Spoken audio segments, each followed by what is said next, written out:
Good afternoon. Phil Lindemann with your Krystal 93 News for Mountain Comfort Furnishings and Design. Quorum Real Estate Group denies any wrongdoing, but did not try to dismiss a personal injury lawsuit by the family of a local disabled woman. The family insists Quorum in the town of Breckenridge ignored their pleas for safety at Pinewood Village 2 apartments. This led to years of sexual assault by a homeless man living nearby. Next up, the woman's family will respond in court. Says her father, Mike McManus, he expects this to be a very long road. Colorado is bursting with homes up for sale. The state realtor's office says inventory has not been this high in nearly a decade. It's even higher outside of the Denver metro area, and here in Summit, experts blame it on topsy-turvy economics. Home prices are still some of the highest in history. The average home price countywide last month was over $2.8 million. That's 32% more than last year and a whopping 100% more than 5 years ago.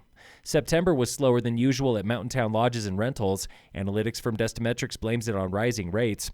Experts are trying to stay optimistic for ski season. Prices for January and March are actually trending down.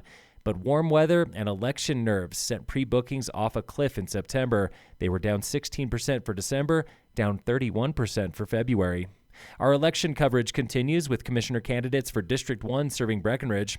Incumbent Commissioner Eric Mamula reflects on his very first year with the county after years at the town. I hate to say whatever they want, but really, you don't have to follow everything the state says. Where in a statutory county, you're actually an arm of the state. Republican challenger Al Bacher disagrees with the way Mamula even got the gig. Appointed by Summit County Democrats when his predecessor resigned. We do not believe in doing backroom deals and surreptitiously appointing people at the end of term limited representatives. In just 1 year, Mamula says he's learned a lot, and he's making progress. Doing that Forest Service property in Dillon, there was some real headbutting with the town of Dillon. I just met with the mayor, and we discussed it and hashed it out and moved the project along. Bacher believes the Forest Service partnership is a good start, and he wants even more. People refer to it as federal land, and I maintain that's our land, that the federal and the state government are supposed to be good stewards of it, and the people need housing. If reelected, Mamula promises better collaboration on and off the board. It turns out to be a tough job because you deal with the public a lot, and the public is not always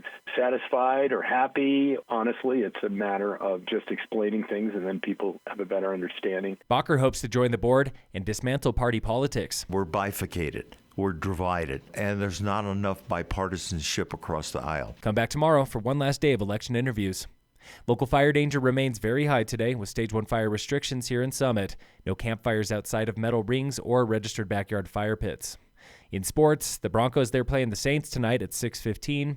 And in local sports, today on the warm-up from my furnish in Frisco and Kremling, the Tigers mountain bike team is talking lows and highs on the eve of the state championship. Here's senior Reed Litwiller. Definitely at the Fruita race. On my first and second lap in varsity, I started dead last, and I think I jumped all the way up to around 12th. And then my low was right on like the last 2 miles of that race. I had a flat, so I had to run all the way back. Sophomore June Bainwick. I crashed this year, and it really scared me. And I said I wasn't going to mountain bike again, but then I was like, I can do it. It's just one incident. The first race, I did not think I'd like it, and it was the party atmosphere and everyone cheering on each other. Sophomore Heidi Fry. My low point this season was in the first race at Frisco. I was about halfway through my lap, and I just mentally and physically bonked. There was one race where I had to sprint with a girl to the finish and ended up winning that sprint. And I was like, wow, I definitely wouldn't have been able to do that last year. Each one competes at state this weekend, and the Tigers are within striking distance of a team title. They've been trading points with Steamboat all season.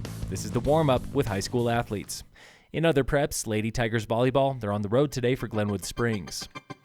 Phil Lindemann, Krystal 93 News.